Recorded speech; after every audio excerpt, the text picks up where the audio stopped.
After Donald Trump got re-elected as President of the United States, the American solar industry got very emotional. The stocks of green energy companies in the US took a massive dip. Enphase and SolarEdge, which are inverter manufacturers, lost about 20% the very next day. Sunrun was down about 25% and Sonova has crashed over 40%. But why is that? What is everybody so scared of? Well, in this video, I'm going to talk about what Trump's presidency means for the future of green energy in the US and how it will impact the ability of a normal citizen to get some solar panels to pay their bills.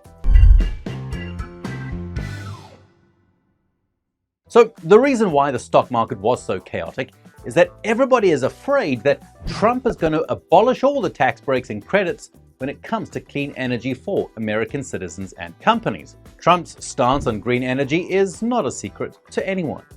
In his campaign video last year, he said that he would end the Green New Deal atrocities on day one if re-elected. I'm going to terminate these Green New Deal atrocities on day one. And it's not a surprise that people from Trump's team claim that he's likely to withdraw the United States out of the Paris Climate Accord for the second time.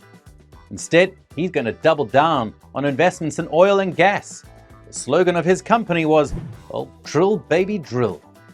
Where will he get the money? The idea is to rescind all unspent funds under the misnamed Inflation Reduction Act. And now, what is the Inflation Reduction Act, or IRA for short, that seems to be under fire?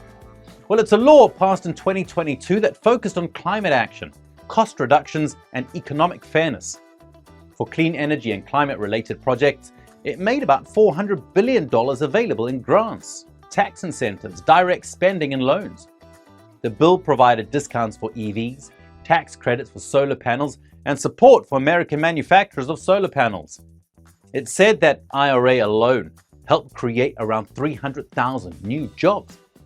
In particular, it has allegedly attracted about $150 billion in new manufacturing investment in Republican-held districts. For the average American, the key thing to know about IRA was that it revived the solar tax credit, which was about to start to expire. Solar tax credit, or ITC, is a policy that lets you deduct 30% of the cost of the solar installation that you bought from your income taxes. For homeowners, it's the most important thing that makes solar so profitable. The IRA also added a 10% bonus to this credit if the panels manufacturer is an American company. And the incentive was extended to include batteries, even those that aren't paired with solar.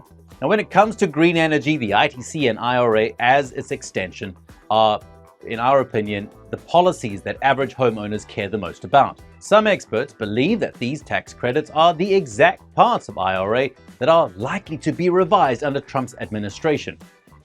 While Trump plans to terminate the green scam, the problem is that it's not that easy to do. People love solar, and the votes show it. Nearly 9 in 10, 87% of polled US voters support federal clean energy tax credits in the Inflation Reduction Act, including 78% of Trump voters. Funny enough, the solar industry develops the fastest in the southern states because, well, they're sunnier. Solar does particularly well, which means it creates jobs and attracts investment in Ohio, Texas, Georgia, and South Carolina, the Republican states.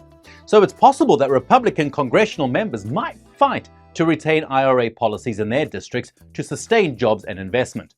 That, in turn, will likely drag the process of reversing IRA into infinity. Another problem with fighting green energy is that solar energy in particular is, well, kind of too big to fail at this point, and standing in its way may cause big troubles for the country's development. Panels are so cheap to install that solar accounted for 67% of all new electric capacity added to the US grid in the first half of 2024. Even the uncomfortable part of having to import solar panels from China might be soon behind. Abigail Ross Hopper, president of the Solar Energy Industries Association, said in his statement, domestic solar manufacturing has grown fourfold under pro-business federal clean energy policies, and soon we will have enough American-made solar panels to meet our demand for solar deployment.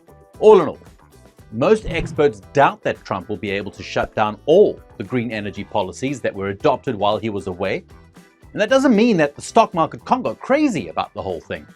It's very likely that some parts of our clean energy policies will get a few significant nerfs. So what do I think about all of this? Well, the tough thing about Trump is that he is so unpredictable, to say the least. On one hand, people at that age generally stay conservative and oppose any change. And in that sense, Trump's resolve to stand with oil and gas is worrying. On the other hand, Trump is a businessman at heart. It's not hard to see that IRA and solar tax credit are doing wonderful things for the US, which is creating jobs and uplifting communities. And it's not hard to see either that the US uses solar a lot and counts on using solar in the future. The fact that it is the cheapest energy in the world should ring a bell for him. Elon Musk, who is now pretty close to Trump, has always been a fan of solar energy. Perhaps he can talk some sense to Trump. Don't know. But what about an average American who was thinking about going solar? What is he to do? Well, my advice has always been, don't wait up on it. I would stand by this now even more. In fact, this has less to do with Trump and more with the state of the market that we're in right now. I don't believe that things like the solar tax credit will just evaporate overnight. But the terms that electric companies offer to solar owners get worse with time. If you go solar now, you'll likely get a better net metering deal than those who wait.